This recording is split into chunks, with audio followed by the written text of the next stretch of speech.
Wengi ile neno ikra walisema kwamba ni soma, ambapo sijasema ni makosa.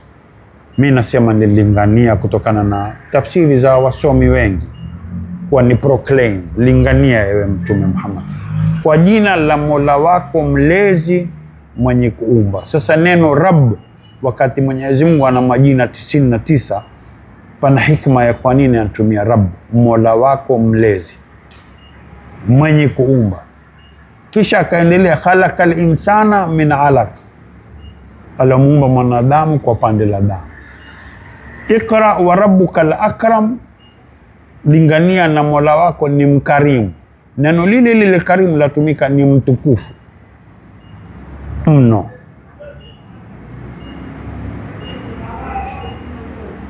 Hapa wengi hawaingii ndani, na ninachotaka kusisitiza ili kuelewa kwamba ni familia na ni jamii, ni kwamba tunazungumza maumbile ya mwanadamu, ambapo mtu atakuwa kuuliza ni kwa nini. Ni kwa sababu ya jina la sura ni pande la damu. Pande la damu ni maumbile ya mwanadamu.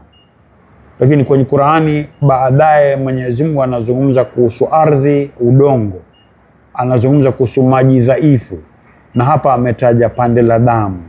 Swali linakuja ni kuwa haya matatu ni mamoja?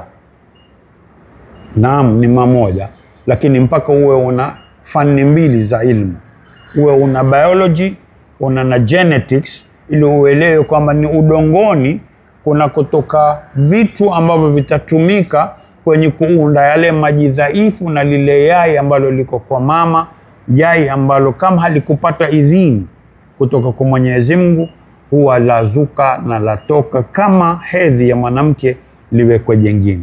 Mpaka idhini ikitoka ndio lile tone la manii, yale maji dhaifu na lile yai huwa sasa litaanza kuunda vitu ambavyo vitakuja leta hili pande la damu. Kwa hivyo ardhini kutoka vitamin na protein zitakazoumba au kuunda maji dhaifu na lile yai, na litakapopata idhini litakaa tumboni kwa muda fulani ili ligeuke pande la damu. Ili pande la damu, alafu kwengine anaeleza kwamba huja likawa pande la nyama, alafu likatoa mifupa na mishipa na viungo vingine vya kiwiliwili wako katimia mwanadamu. Kwa mageuzi ya siku 40, kila siku 40 maumbile yako yageuka tumboni, na watu wengi hawajaangalia mambo haya kwa kina.